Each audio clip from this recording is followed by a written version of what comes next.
Muy buenas tardes, amigas y amigos de Brújula Internacional. Siempre está ahora el recorrido por los escenarios internacionales con el choque de las imágenes y la fuerza de las palabras. En América Latina hay un proceso permanente de elecciones. Se dejó atrás el golpe de Estado y se perfilan, ya sea la izquierda o la derecha, nuevos gobiernos, pero en la consulta permanente al pueblo. Desafortunadamente muchas veces, tanto la derecha como la izquierda, cuando llegan al poder quieren controlarlo plenamente y permanecer con reformas o al margen de la Constitución.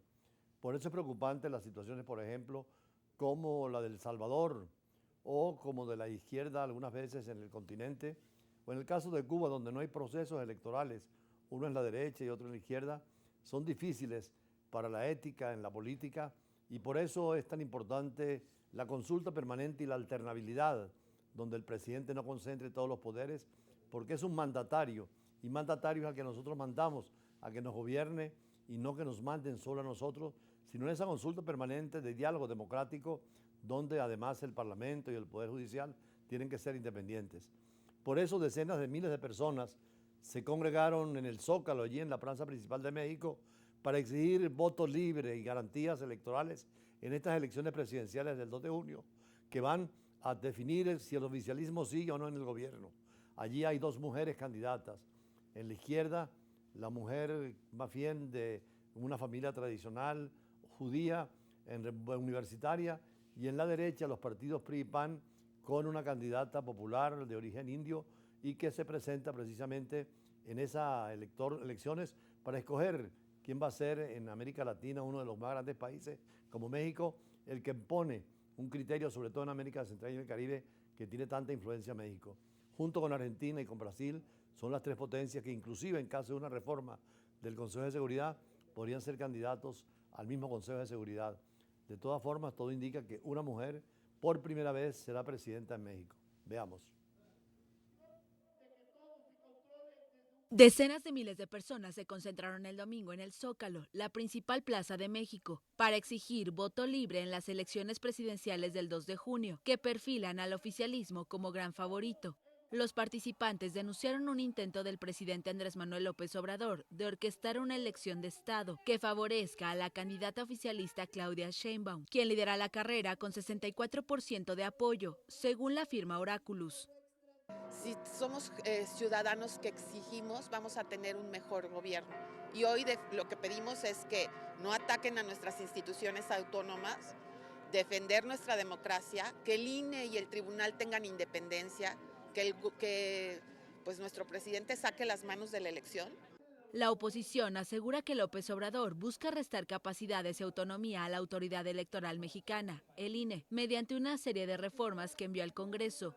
López Obrador, cuya popularidad supera el 60%, criticó la marcha y dijo que la manifestación era para defender la corrupción, así que puso en duda que a los organizadores les importe la democracia. Los opositores a López Obrador alegan que el gobierno hace propaganda, desvía recursos y utiliza a los beneficiarios de sus programas sociales para favorecer a Sheinbaum.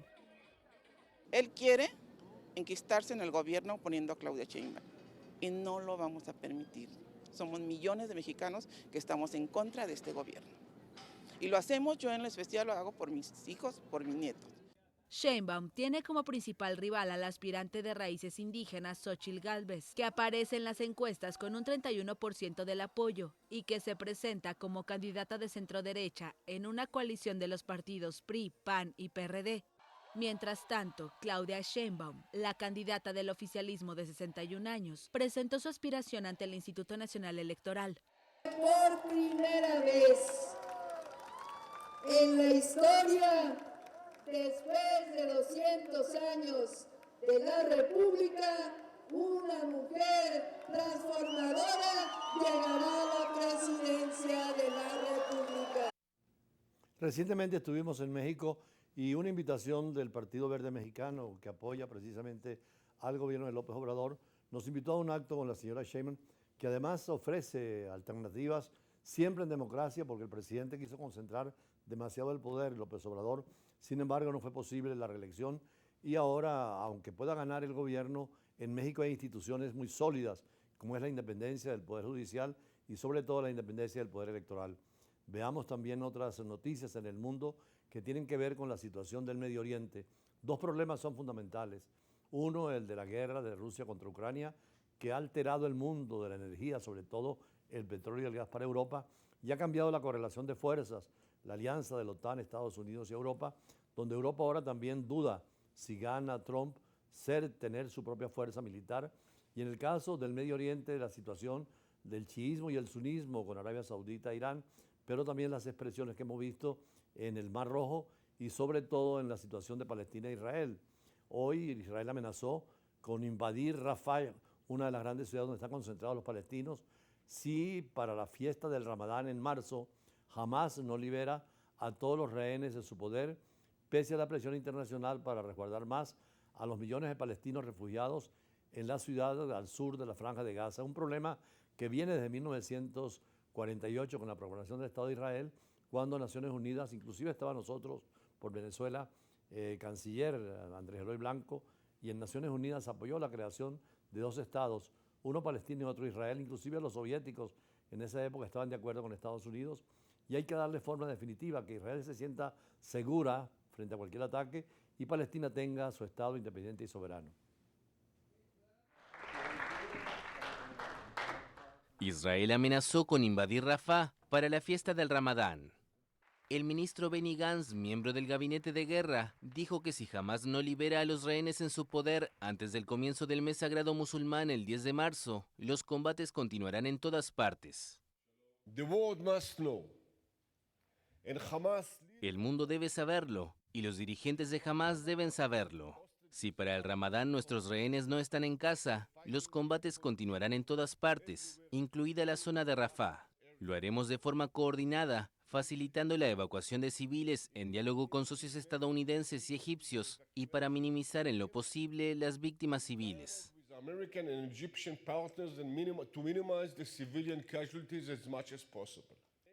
Gobiernos extranjeros, temiendo una matanza, han urgido a Israel a evitar el ataque a Rafah, la última ciudad de la Franja de Gaza, que no ha sido invadida por tropas terrestres en los 4 meses de guerra. Es cierto que la humanidad en estos momentos busca prolongar más la vida y estar más tiempo sobre la Tierra. Hoy los científicos demuestran que pueden hacerse modificaciones en los genomas y dar precisamente al ser humano una perspectiva de mayor vida. Por eso hoy vamos a referirnos a este tema que está en los periódicos del mundo y en los centros de investigación. Inclusive la semana pasada tuvimos aquí una entrevista muy interesante con el doctor Cordeiro sobre su libro Muerte a la Muerte y la posibilidad de que se alargue la vida. Por eso asistiremos invitados a un seminario en Margarita sobre este tema que tratará precisamente eso que inclusive Sísifo, cuando fue condenado por los dioses a subir la montaña hacia la cima, fue porque precisamente quiso amarrar con una cadena a la muerte y los dioses se indignaron. Es parte pues de la filosofía, de la teología y de la ciencia. Por eso nuestro editorial, y más adelante vamos a hablar con doctores médicos especializados en esta materia, que es un tema de carácter internacional. La semana pasada conversamos en Brújula Internacional con el doctor José Luis Cordeiro y la presentación de su libro Muerte a la Muerte, planteamiento de gran interés, sobre todo cuando la ciencia y la tecnología avanza hacia la prolongación de la vida humana e incluso, como lo llama su libro, Muerte a la Muerte, a terminar con la muerte y proclamar la eternidad. Esto nos recuerda la película de Benjamin Button, que es con Brad Pitt, donde precisamente hay todo el proceso de envejecimiento acelerado, pero también de recuperación de la propia vida. Es el denominado síndrome de Hutchinson-Gilford, factor de entropía claramente establecido allí y vinculado también a la termodinámica. En esta película es el proceso inverso al envejecimiento, porque la persona que nace en Nueva Orleans en 1918 tiene el proceso de rejuvenecer permanentemente, con lo cual dos temas son fundamentales, el amor y la muerte. Para muchos científicos es en el acortamiento de los telómetros. Estos juegan un papel fundamental en la aparición de algunas enfermedades como el cáncer y el envejecimiento.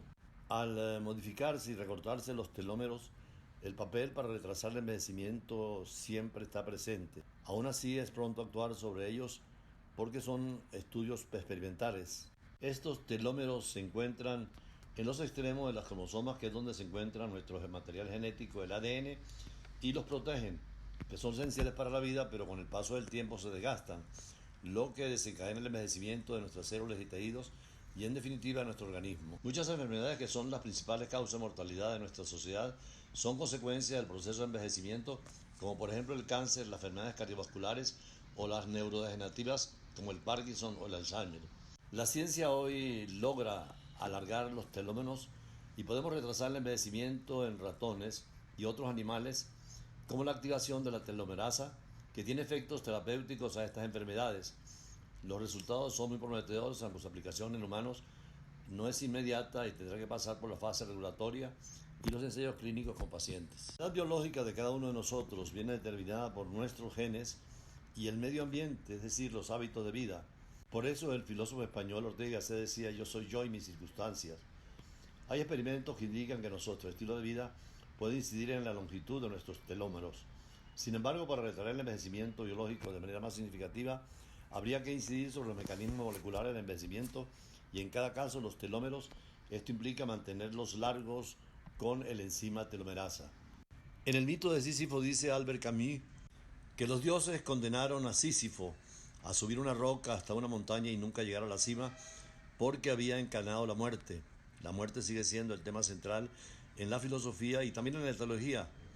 Dios naturalmente quiere la vida y por lo tanto coincide toda esta ciencia y técnica con la filosofía y con la teología. Precisamente en la caverna de Platón, el hombre con la luz puede conquistar otros universos, e incluso en la escuela de Atenas, pintada por Rafael en el Vaticano, aparecen los sabios buscando la clave de la felicidad, e igualmente en el mural hecho por Miguel Ángel de la creación del Dios hacia el hombre, es precisamente ese soplo divino que nos da la vida y que podemos prolongarla eternamente.